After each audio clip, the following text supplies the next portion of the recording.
Halika't magluluto tayo ng Chinese pork spare ribs. Kung paano ko ito ginawa, samahan niyo ako at magluluto tayo. So dito, meron ako ng pork ribs. Pag bibili kayo, pumili na lang kayo sa inyong mga supermarket na medyo malaman-laman. So ito yung napili ko, medyo hindi na ganun ka laman.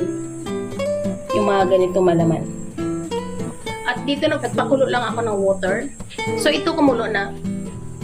Ilalagay na natin yung ating pork.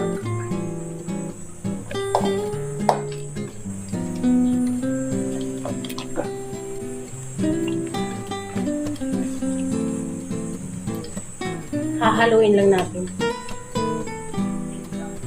At hihintayin natin na kumulo ulit. Titignan na natin.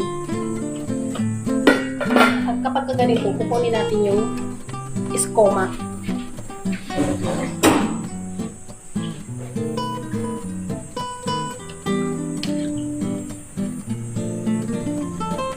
Kukunin na natin yung ating pork ribs.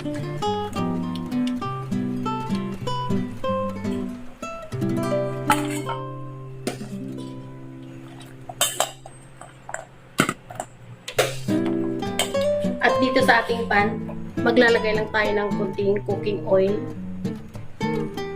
Mga 1/3 cup na brown sugar.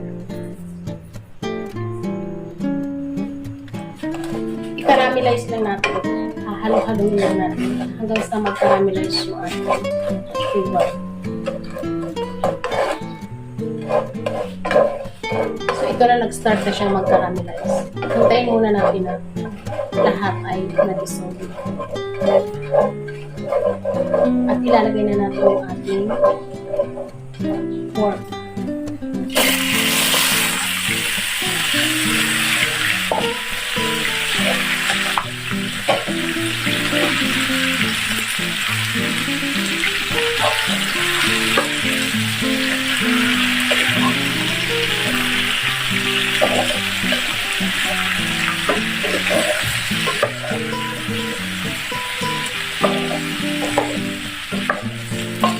So, ito na siya.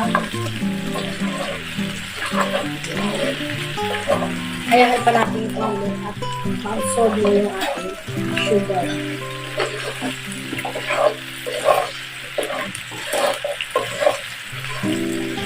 So, dito maglalagay na ako ng soy sauce. Japanese soy sauce yung ginamit ko.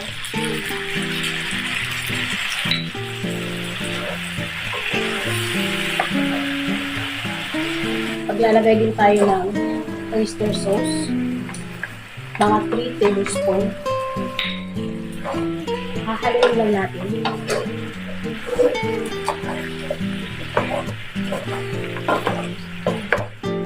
Haluin muna natin ulit. Para lahat na combine yung ating mga ilagay ng mga ingredients. At maglalagay tayo ng Chinese cooking wine. Ilalagay tayo ng venigar, mga 1/4 cup lang. Maglalagay tayo ng ginger, star anise, at ng green onion. Ihahalo lang natin.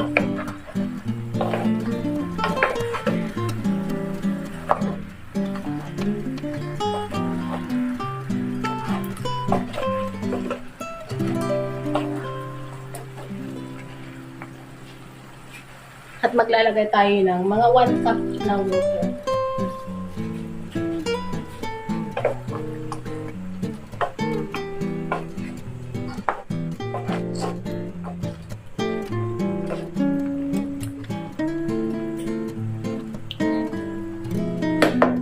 I-cover muna natin ito at hayaan natin.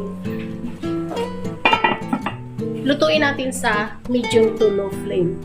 Maglalagay lang tayo ng mga 1 teaspoon na black pepper.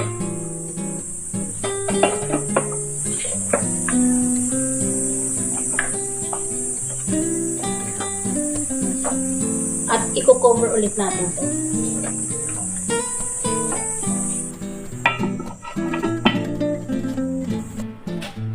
So, i-check na natin. After 30 minutes, ito na yung itsura niya. hahalo-haloin pa natin para mag-well combine at totally mag-tender na yung ating pork ribs.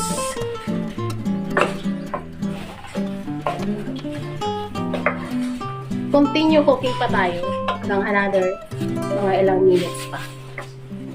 Mga 20 minutes pa. So, i-check na natin.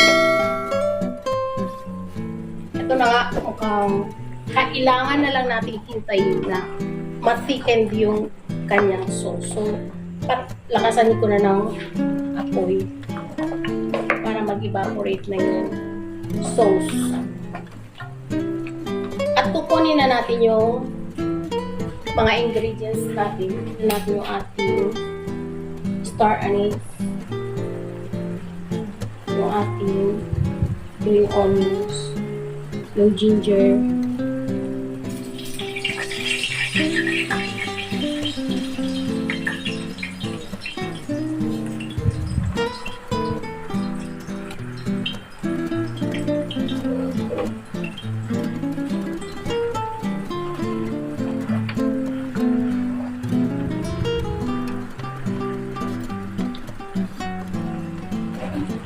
so, ito na siya. Halos nag-thick na yung kanyang sauce. Pero continue pa rin tayo sa pagpa-thicken ng sauce niya.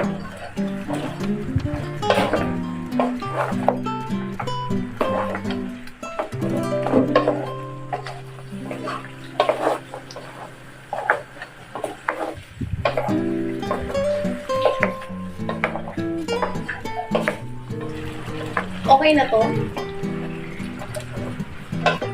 Hindi na natin siya masyadong patukin ng yung sauce. Turn up na natin yung ating plate. At magsiserve na tayo.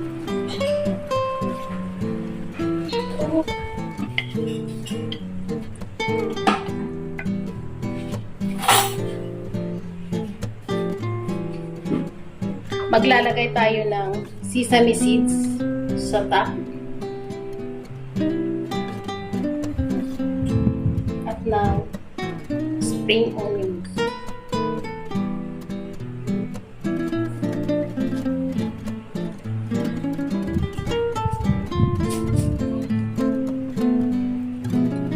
At ito na, meron na tayo ng Chinese pork spare ribs.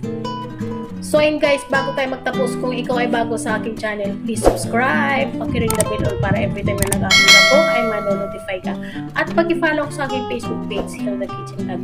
Maraming salamat sa inyong panonood at sana magkita-kita tayo sa aking mga next video. Bye-bye!